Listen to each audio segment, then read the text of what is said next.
Sveiki Bernardinų skaitytojai ir žiūrovai. Aš žurnalistas Tomas Kemzūra, jūsų ekranuose laida Aktualijų kompasas. Ją remia Medijų rėmimo fondas, o visų kitų laidų įrašus galite rasti portalo Mediatekoje. Neseniai Lietuvos krikščionių darbuotojų profesinės sąjungos nariai aptarė pirmuosius 4 veiklos metus ir sąjungos pirmininku dar vienai kadencijai išrinko Audrių Globį. Šiandien jis mūsų pašnekovas. Labadiena. Garbėsiu Kristai, malonu. Ačiū, kad pakvietėt. Tai ponia Globi, kaip jūs vertinat pirmuosius sąjungos gyvavimo metus? Profesinės sąjungos. Taip.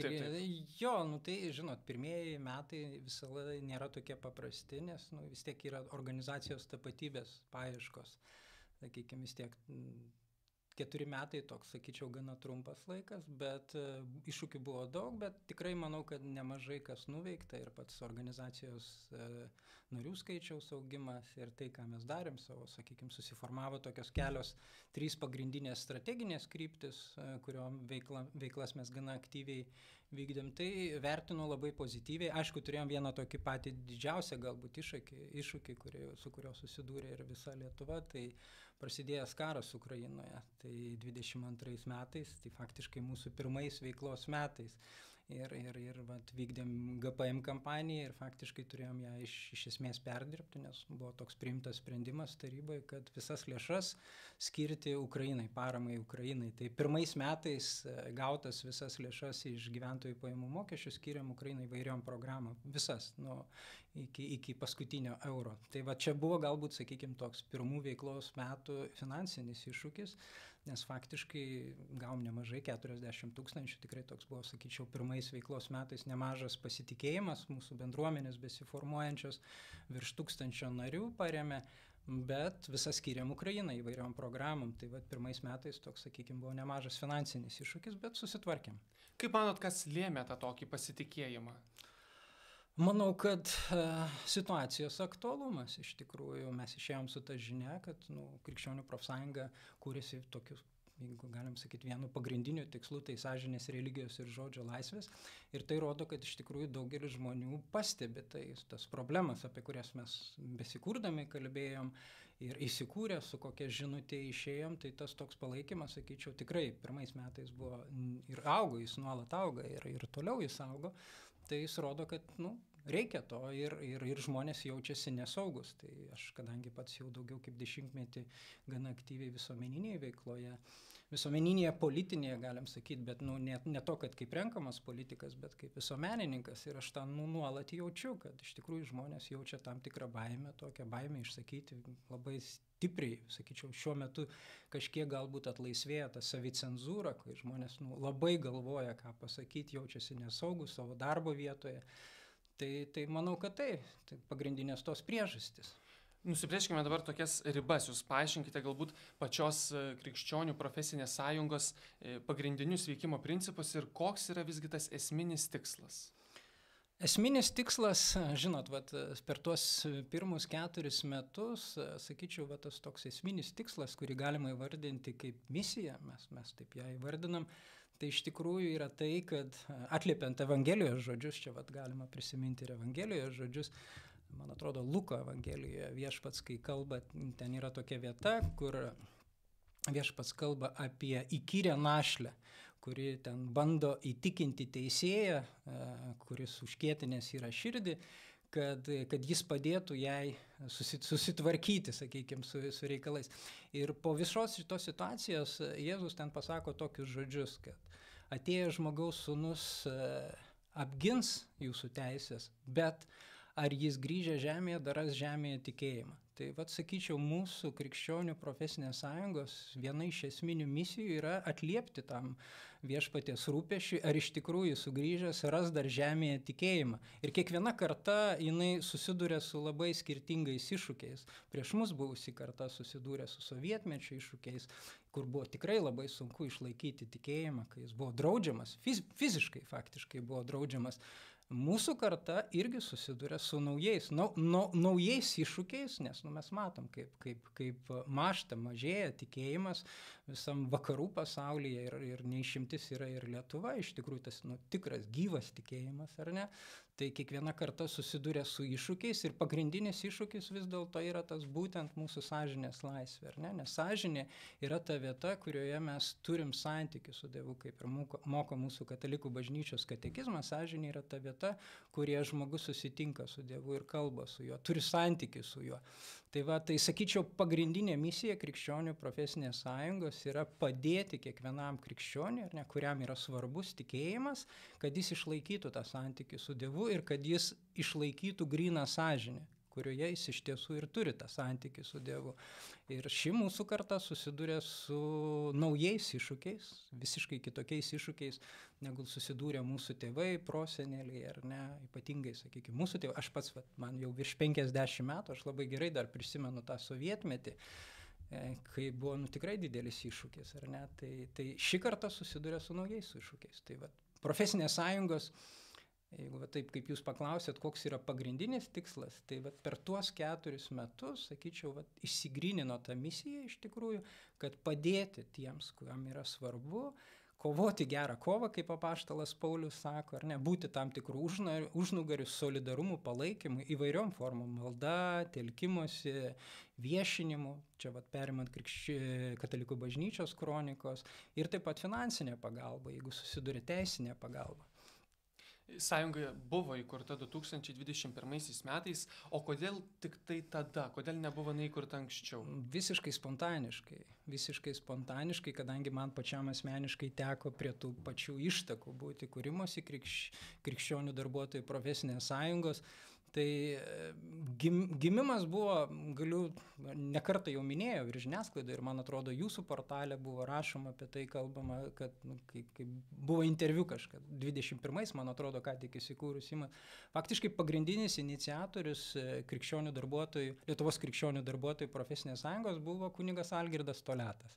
Jam kilo šitokia iniciatyva, kad turėtų atsirasti Lietuvoje tokia organizacija, o kilo labai paprastai, ta prasme, pačiam asmeniškai susidūrus su ta cancel kultūra, jeigu prisimena 21 metais, kai pasikeitė pas mus valdžia, kai susiformavo nauja dauguma ir kai buvo paskelbta, kad per 100 dienų pas mus Lietuvoje bus priimtas partnerystės įstatymas, ratifikuotas Stambulo konvencija, neapykaltos kalbos įstatymai pertvarkymai ir buvo viešoje erdvėje inicijuota tokia peticija prieš Stambulo konvenciją. Man atrodo, prieš Stambulo konvenciją ir prieš partnerystės įstatymą.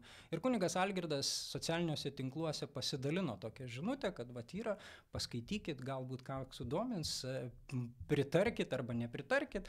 Ir vien už tai, kad jis buvo, tai pasisakė, kilo didžiulis toks, kaip sakyti, šaršalas, spaudimas socialiniuose tinkluose, ten Algirdas kažkada rodė, ten virš 100 straipsnių buvo viešoje erdvėje ir jam skambučiai, jis iš tikrųjų susidūrė su didžiuliu spaudimu ir toks, sakykime, net gal pirminis momentas buvo atsitraukimo, bet jis sugrįžo atgal.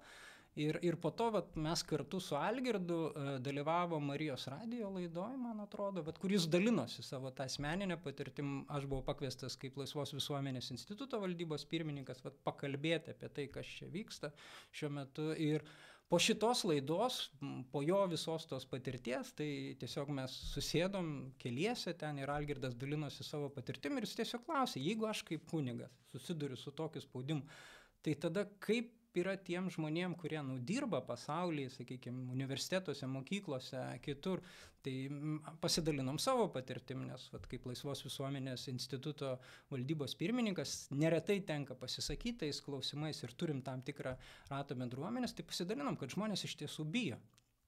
Būtent dėl to bijo, dėl prarasti darbą.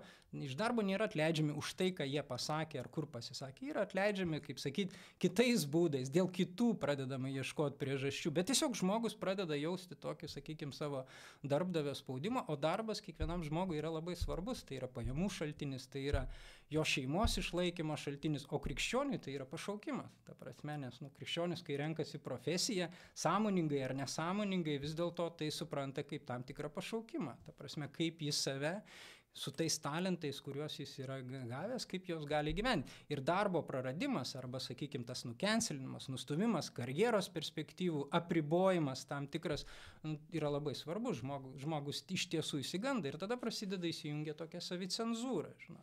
Tai vat pasidalinom su Algirdu ir Algirdas kažkaip, žinot, kaip kunigas, jis toks charizmatiškas žmogus, jis vis nenustigo vietoj, kažką reikia daryti.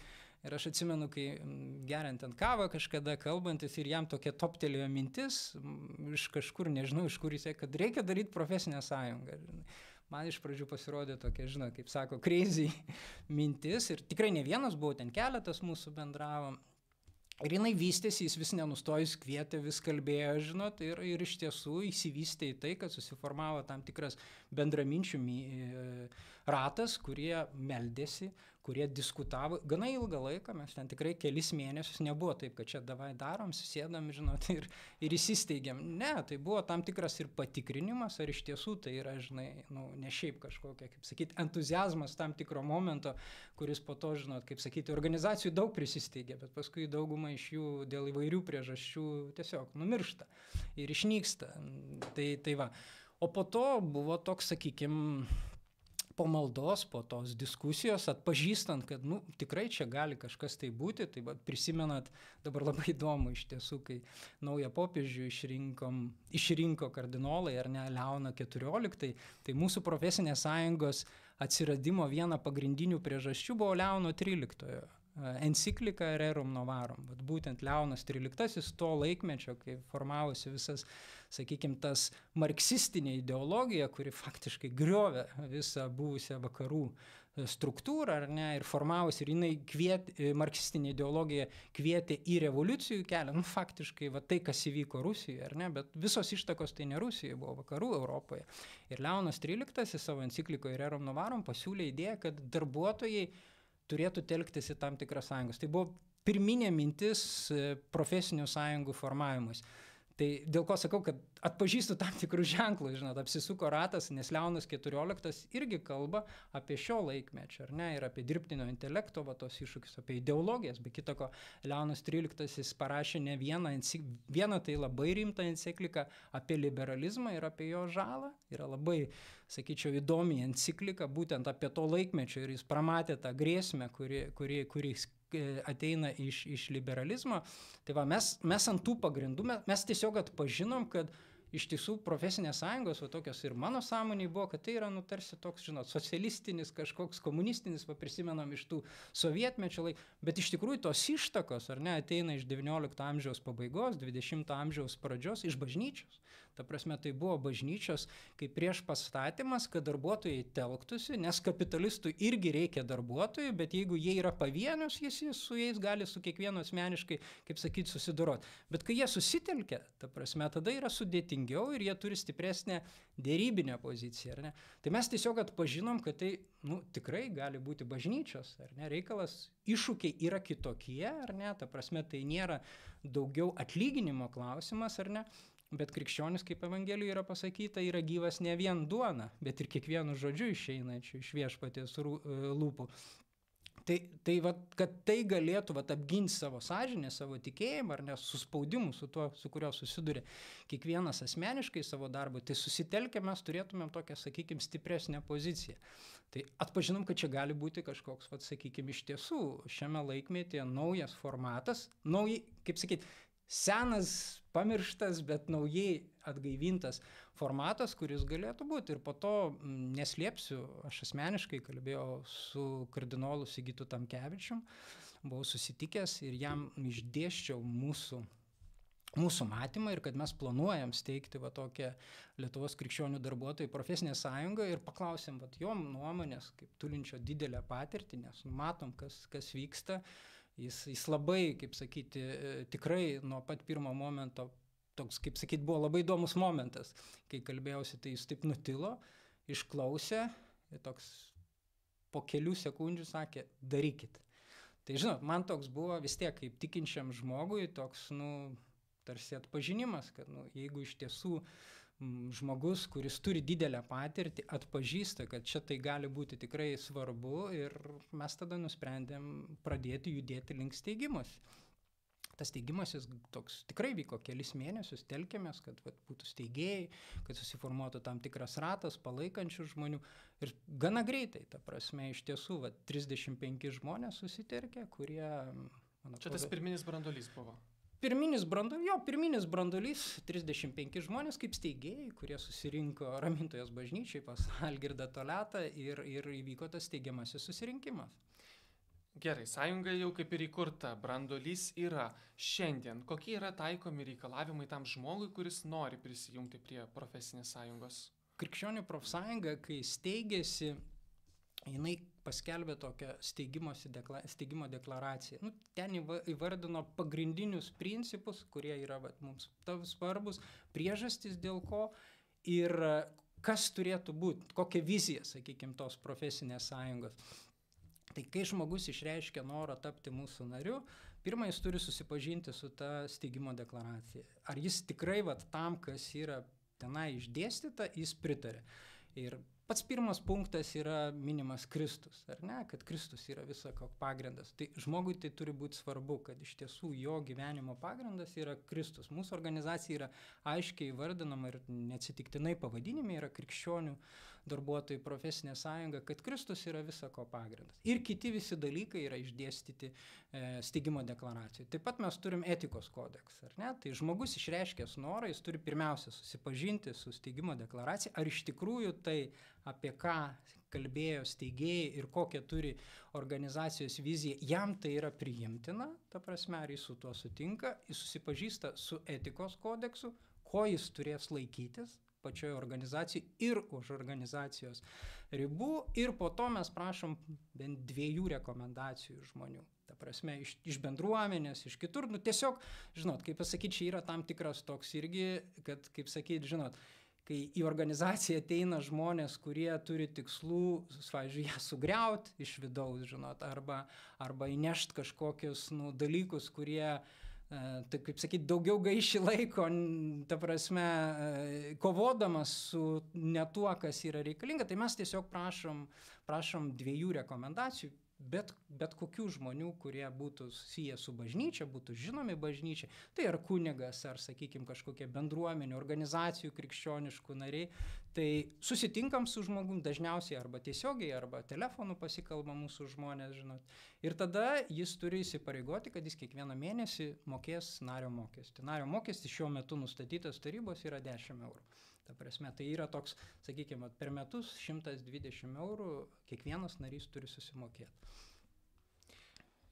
Kunigas dabar, tarkim, jisai gali tapti profesinės sąjungos nariu ar negali? Ne. Nes minėjot kunigo Algirdo Toliato. Algirdas Toliatas nėra krikščionių profesinės sąjungos narys, jis yra mūsų dvasinis palydėtojas ir kapelionas. Ta prasme, tai turim kunigas Algirdas Toliatas, o Sigitas Tamkevičius taip pat yra, bet jis yra mūsų dvasinis vadovas. Bet jie nėra nariai.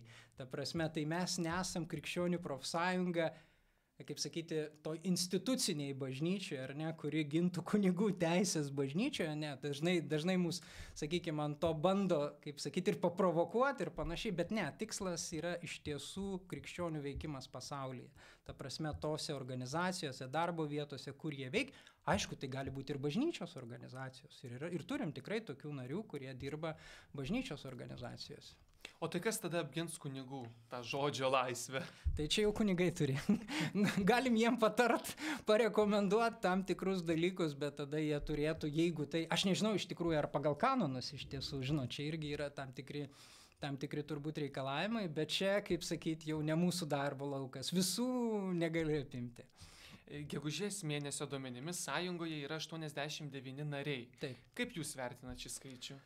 Žinot, tai nėra kažkoks tai šuolis, kad ten būtų 1000, bet mes ir nekėlėm tokio tikslo, ar ne, nes jeigu iš karto organizacijai įsikūrus ten būtų 1000 narių, būtų labai sudėtinga suvaldyti tokią organizaciją, nes tarp tų 1000, žinot, visokių galėtų būti, žinot.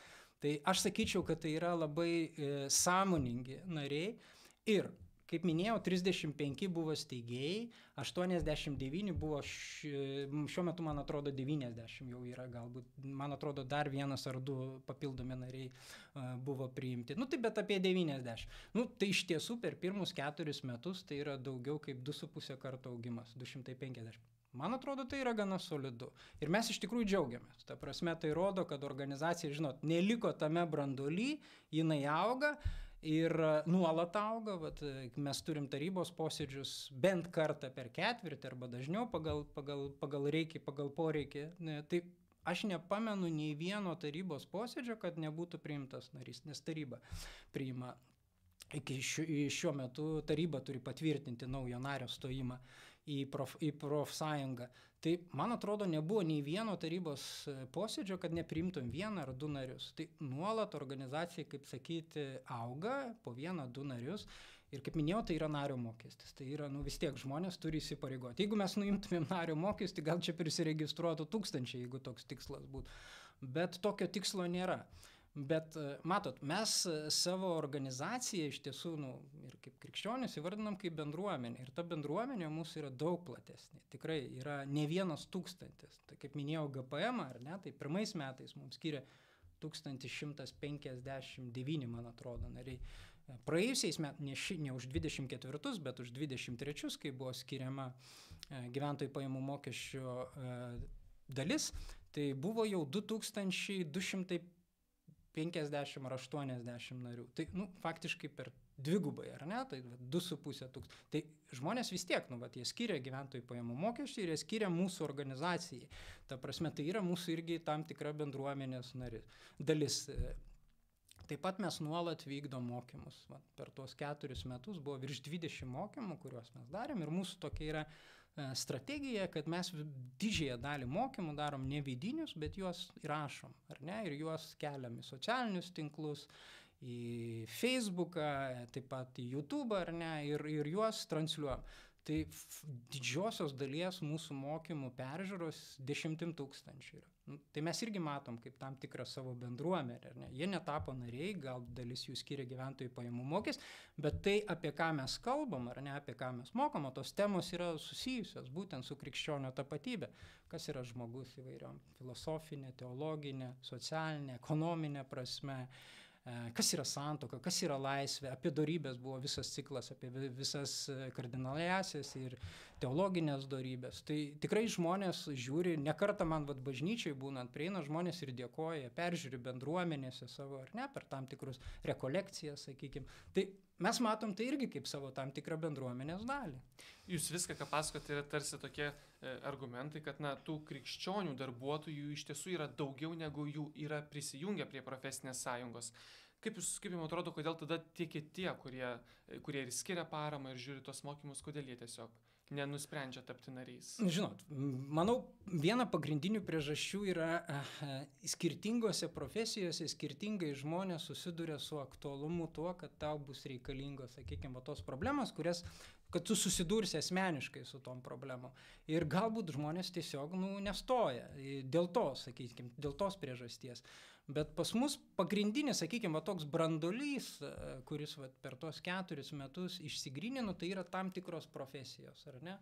Tai pas mus yra labai platus ratas iš akademinės bendruomenės. Faktiškai mes turim tarp savo narių, man atrodo, visų universitetų dėstytojus, visų Lietuvos universitetų, tai ir Vilniaus universiteto, ir Vytauto Didžiojo universiteto, ir Riomerio universiteto, ir ICM, visų, sveikatos LSMU universiteto. Ir tai nėra, tai daugumoje yra mokslo daktarai, profesoriai, docentai, ar net, tai ta bendruomenė ir tam tikros, ir sakyčiau, net tam tikros specialybės, ar ne, tai dauguma tai yra iš tikrųjų medikų bendruomenės, tikrai nemaža dalis, teisininkų turim labai nemažai, nes iš tikrųjų nemaža dalis irgi susiduria su tam tikrom problemom, su savo, sakykime, būtent išraiška, ar ne, ir tos prigimtinės teisės, ar ne, kurią jie atstovauja kaip krikščionis ir kurią norėtų ir patiria tam tikrą spaudimą ir ribojamas tam tikras karjeros galimybės, ar ne. Mokytojai, taip pat turim nemažą ratą ir kitų profesijų žmonės, kurie galbūt ne tiek patys asmeniškai mato tas grėsmes, ar ne, bet daugiau, sakyčiau, kaip krikščionis solidarizuojasi, ar ne, šitoj vietoj. Tai jūsų tas klausimas, kodėl kiti nestoja, Tai priežasčių, manau, yra daug, bet viena ir iš tų priežasčių yra galbūt net ir to solidarumo stoka, ar ne? Nu, kad vat, aš iš tikrųjų prisidedu ne šiaip tik tai pažiūriu, ar ne, bet ir vat, įstoju, moku nario mokesčių, prisidedu aktyviai prie tos bendruomenės, siūlau savo tam tikras idėjas.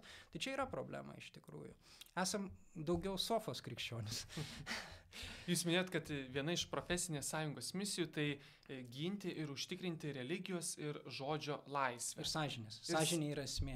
Taip. Tai dabar žiūrėkit, kokiomis priemonėmis tai įmanoma pasiekti. Tik tai teisinėmis, ar yra kokių dar nors? Tai, žinot, mes turėjom kelis atvejus mūsų bendruomenės narių, kurie susidūrė vat, su ta, kaip sakyt, realia cancel kultūra, ar ne, savo darbo vietoje. Ir tokie keletas atvejų yra net labai, sakyčiau, gana gerai žinomi viešai visuomeniai. Tai Virginijus Savukynas, ar ne, kur turėjo konfliktą su LRT, ar ne, būtent dėl jo pasisakymo Facebook paskyroje, byla buvo, sakykime, su Virginijos Savukynu.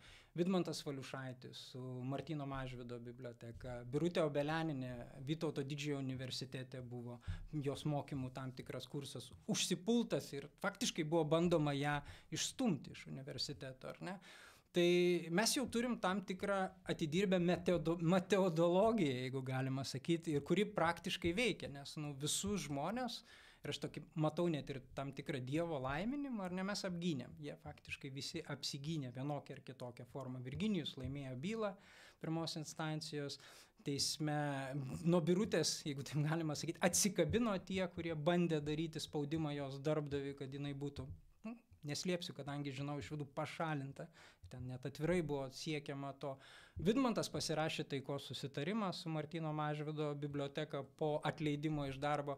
Tai žinot, mes turim tokį įsidirbę algoritmą. Tai pirmas yra dalykas, tai mūsų dvasinis palydėtojas, kapelionas Algirdas Toletas visą bendruomenę pakviečia maldai. Kai kažkoks toks atvejis, tai pirmas, ką mes darom, tai esam kviečiami į maldą ir tai yra novena šventajai dvasiai. Ir ta malda yra ne tik tai už tą, kuris susiduria, bet ir už tuos, kurie daro, ir už tuos, kurie dalyvaus visame tame. Tai viskas prasideda nuo maldos.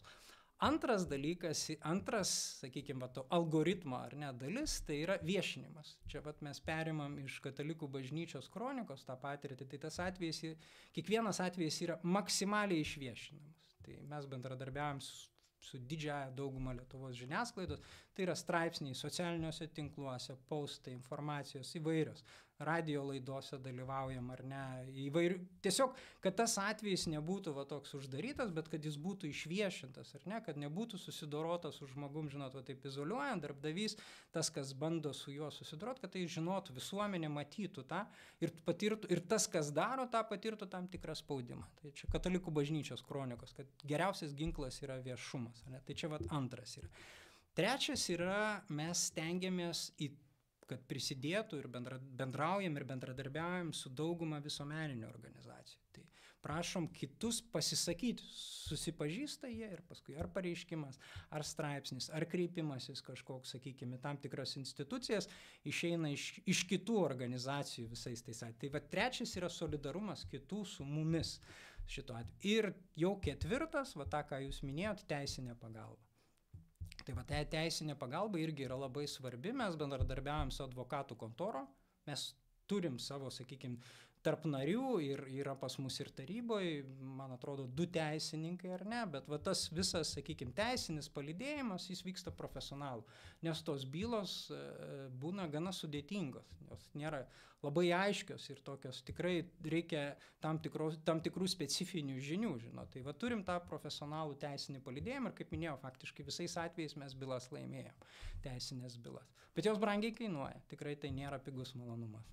Jūs paminėjote čia tuos 3 atvejus, bet ar gali susidaryti toksai įspūdis, kad tik tai visuomeniai žinomi žmonės susiduria su ta problema? Ne vienas atvejis buvo ir tikrai, kur visuomenė nežino, ar ne, kaip pavyzdžiui buvo viena mūsų narė, darbdavys ją bandė atleisti, neišmokėdamas jai kompensacijos. Tiesiog dėl tam tikrų pasisakymų, ar ne, ir jinai, moteris, tikrai pasimetė, nes kai tau pradeda, kaip sakyti, tu jauti, kad tau pradeda ruošti atleidimą, daro tam tikrus žingsnius ir pirmas dalykas, kas yra svarbu, tai žinoti, kokios yra tavo teisės ir kokius teisingus teisinius žingsnius tu turėtum. Tai mūsų teisininkai Tokie buvo keli atvejai, kiek aš pamenu, ar ne, kurie tiesiog patarė pačiam žmogui, ką jis turėtų daryti ir jeigu reikalinga, teisininkai įsitraukia į šitą procesą. Kaip jums atrodo, ar nekyla pavojus, jog, tarkim, prieš valstybę kai kurie nusiteikę asmenys, jie gali tarsi prisidengti savo krikščioniškomis pažiūromis ir jau tokiu atveju tarsi prašyti ir profesinės sąjungos paramos? Tai va čia dėl to yra reikalingos rekomendacijos, kad žmonės, kai stoja pas mus į profesinę sąjungą, mes tengiamės tokius žmonės pirmame etape, kad jie nepapultų į mūsų organizaciją, ar ne, ir ten yra tie dalykai išvardinami, ta prasme, jie turi pritart, kaip minėjau, deklaracijai mūsų steigimo ir tuo pačiu tam tikros rekomendacijos. Taip, pilnai tokių dalykų gali būti, bet per pirmus 4 metus mūsų organizacijoje to nebuvo. Ir mes iš tikrųjų labai to saugomės, kad to nebūtų. Viešoje erdvėje kartais tenka matyti, kad krikščionių profesiniai sąjungai dažnai būna tokios lipdomos radikalų ir maršistų etiketės. Tai ar jūs sutiktumėte su tokiamis etiketėmis ir kaip jums atrodo, iš kur jos gali kilti? Ne tik šitos, aš daug daugiau esu girdėjęs. Ir rašistai, ir apie save kiek nesu girdėjęs dalykų, žinot. Tai, žinot, nieko naujo. Etikečių klijavimas yra vienas iš propagandos veikimo būdų. Tai, žinot, sovietmečio aš irgi, kai gyvenau ir kaip pasikalbė su disidentais arba, sakykime, jų knygas paskaitai, tai nuolat jiems buvo klijuojamos etiketės ir tos etiketės buvo, dėl ko etiketės yra klijuojamos? Dėl to, kad žmonės atitraukti nuo visuomenės. Ta prasme, kad visuomenė turėtų neigiamą nuostatą apie to žmonės. Bet yra dar ir antras tikslas, ta prasme, suskaldyti pačioje bendruomeniai. Tai, žinot, ir labai gaila, kad tos etiketės neretai yra klijuojamos ir iš mūsų pačių krikščionių bendruomenės, tam tikrų žmonių, kurie klijuoja. Bet, žinot, mano atsakymas būtų labai paprastas. Žinot, Kalno pamokslą. Ką Viešpats pasakė Kalno pamoksle? Palaiminti persekiojami ir kurie šmeižiami neteisingai, ne? Būkit linksmi, džiūgaukit, nes jūsų laukia didelis atlygis danguje, žinot. Tai kaip reaguojamės? Mes esam linksmi ir džiūgaujam, nes iš tikrųjų tai yra netiesa, ar ne, tos etiketės, kurios mums yra klijuojamos. O žinot, dėl to, ką jūs įvardinot, radikalai, žinot, tai, taip, mūsų tikėjimas yra radikalus. Man asmeniškai pirmoje vietoje yra Dievas, Kristus. Tai radikaliai, ta prasme, ir šitoj vietoj aš neinu į jokius kompromisus. Ar aš dėl to esu radikalas? Ta prasme, tai va čia reikėtų tada, žinot, kai klijuoja tą etiketę, maršistas, radikalas, reikėtų labai aiškiai tada įsivardinti tą turinį, kas turima omeny po to turiniu. O mūsų bendruomenė, aš manau, kad iš tiesų reikėtų pasižiūrėti mūsų bendruomenę, kas ją sudaro, pavyzdžiui, ir tarybos narius, ar ne? Tai man atrodo, kad tai yra visuomenėje žinomi ir gerbtini žmonės. Tikrai jie nėra kažkokie marginalai, kokiais nori paversti, ar ne? Kai tam tikri žmonės, klijuodami etiketės, marginalizuodami mūsų organizaciją, tai tiesiog reikia matyti iš darbų, iš tų žmonių, iš konkrečių žmonių.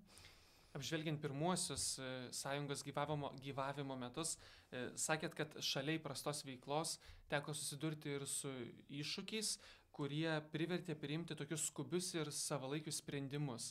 Tai dabar kokius tos sprendimus? Tai vienas iš tų sprendimų, aš jau apie jį kalbėjau, tai būtent pirmais metais, kai mes tik tai planavom GPM rinkimo kampaniją, ar ne, ir iš tikrųjų buvo labai svarbus pirmieji metai, be kita ko.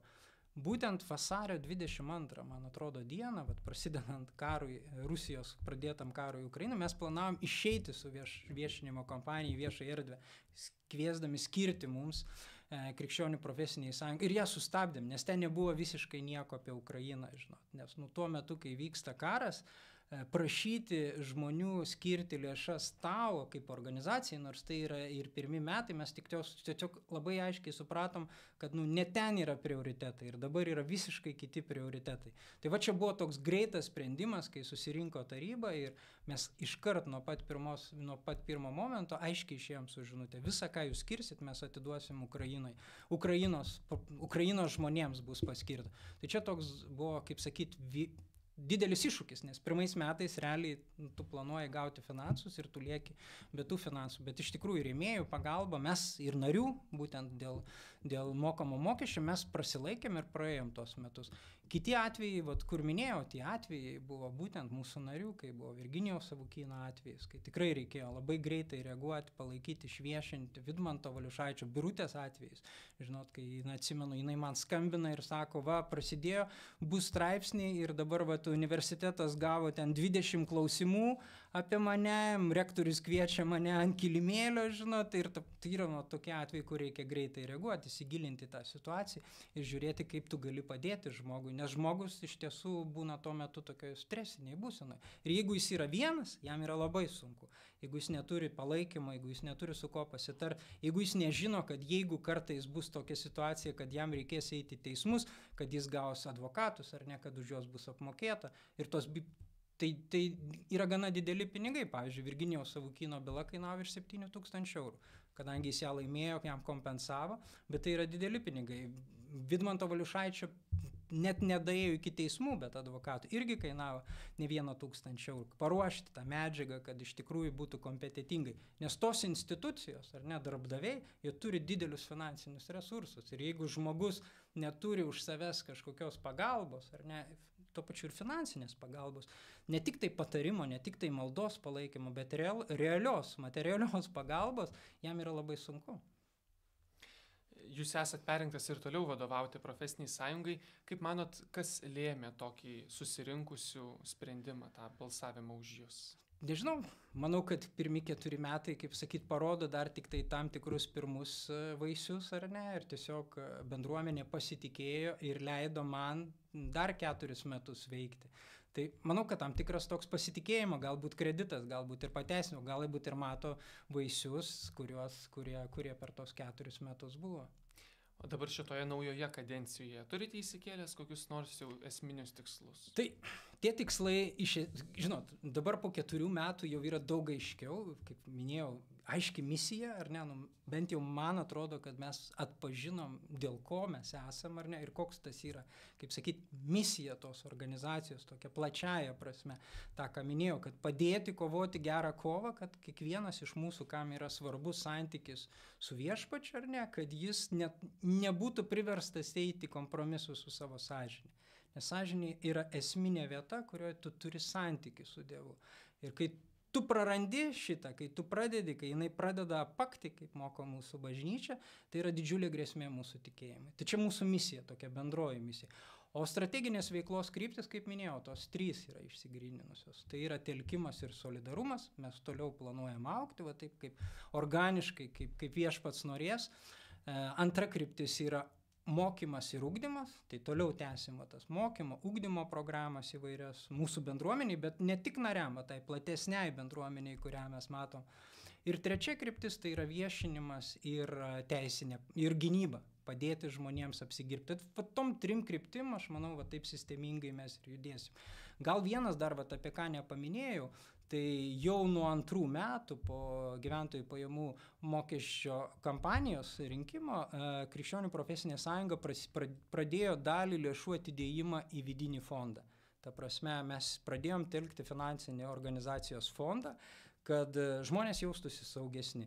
Ir turim tokią ilgalaikę viziją, kad galbūt šitas fondas, jeigu iš tikrųjų auks gyventojų pajamų mokestį skiriančių narių dalis, jis išaugs galbūt ir neliečiamo kapitalo fondą, kas būtų tam tikras jau toks stabilumas organizacijos nariam ir ilgalaikis finansinis stabilumas, kas yra labai svarbu, nes mes visą tą patirtį, kadangi daug bendraujam ir su užsienio kolegom, mes matom, kokie procesai vyksta ir su kokiais iššūkiais jie susiduria iš tiesų.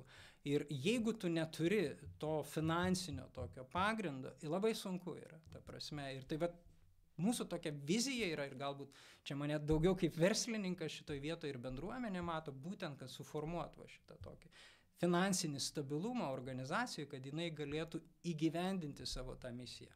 Tai tokią viziją turim, žinot, bet viskas viešpaties rankose. Aš dar kartą priminsiu, kad laidą remia Medijų rėmimo fondas. Visų kitų laidų įrašus galite rasti portalo Mediatekoje. Aš dėkoju visiems žiūrėjusiems ir atsisveikinu iki kitų kartų. Ačiū. Sudie.